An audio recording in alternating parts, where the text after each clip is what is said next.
Sultan Harun al-Rasyid masyhur berat, konon, penyebabnya sudah 7 bulan Abu Nawas tidak menghadap ke istana. Akibatnya, suasana Balairung jadi lengang, sunyi senyap. Sejak dilarang datang ke istana, Abu Nawas memang benar-benar tidak pernah muncul di istana. Mungkin Abu Nawas marah kepadaku, pikir Sultan. Maka diutuslah seorang punggawa ke rumah Abu Nawas. Tolong sampaikan kepada Sultan, aku sakit hendak bersalin, jawab Abu Nawas kepada punggawa yang datang ke rumah Abu Nawas menyampaikan pesan Sultan. Aku sedang menunggu dukun beranak untuk mengelurkan bayiku ini, kata Abu Nawas lagi sambil mengelus-elus perutnya yang buncit. Ajaib benar, kata Baginda dalam hati. Setelah mendengar laporan punggawa setianya. Baru hari ini aku mendengar kabar seorang lelaki bisa hamil dan sekarang hendak bersalin. Dulu mana ada lelaki melahirkan? Aneh. Maka timbul keinginan Sultan untuk menengok Abu Nawas. Maka berangkatlah dia diiringi sejumlah menteri dan para punggawa ke rumah Abu Nawas. Begitu melihat Sultan datang, Abu Nawas pun berlari-lari menyambut dan menyembah kakinya, seraya berkata, "Ya Tuanku Syah Alam, berkenan juga rupanya Tuanku datang ke rumah hamba yang hina dina ini." Sultan dipersilahkan duduk di tempat yang paling terhormat, sementara Abu Nawas duduk bersila di bawahnya. "Ya Tuanku Syah Alam, apakah kehendak Duli Syah Alam datang ke rumah hamba ini?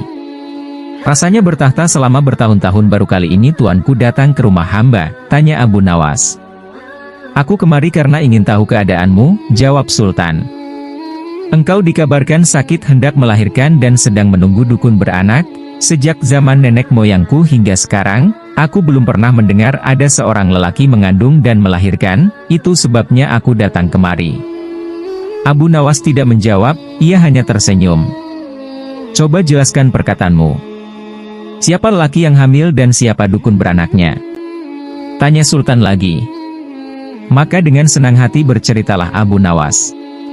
Konon, ada seorang raja mengusir seorang pembesar istana. Tetapi setelah 5 bulan berlalu, tanpa alasan yang jelas, sang raja memanggil kembali pembear tersebut ke istana. Ini ibarat hubungan laki-laki dan perempuan yang kemudian hamil tanpa menikah.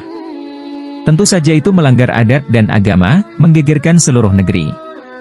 Lagi pula apabila seorang mengeluarkan titah, tidak boleh mencabut perintahnya lagi. Jika itu dilakukan, ibarat menjilat air ludah sendiri, itulah tanda-tanda pengecut. Oleh karena itu harus berpikir masak-masak sebelum bertindak. Itulah tamsil seorang lelaki yang hendak bersalin, adapun dukun beranak yang ditunggu, adalah Baginda kemari. Kata Abu Nawas. Dengan kedatangan Baginda kemari, berarti hamba sudah melahirkan, yang dimaksud dengan bersalin adalah hilangnya rasa sakit atau takut hamba kepada Baginda. Bukan begitu, kata Sultan. Ketika aku melarang kamu datang lagi ke istana, itu tidak sungguh-sungguh, melainkan hanya bergurau. Besok datanglah engkau ke istana, aku ingin bicara denganmu. Memang di sana banyak menteri, tetapi tidak seperti kamu. Lagi pula selama engkau tidak hadir di istana, selama itu pula hilanglah cahaya Balairungku. Segala titah Baginda, patik junjung tinggi tuanku. Sembah Abu Nawas dengan takzim. Tetapi Sultan cuma geleng-geleng kepala. Dan tidak seberapa lama kemudian Sultan pun kembali ke istana dengan perasaan heran bercampur geli.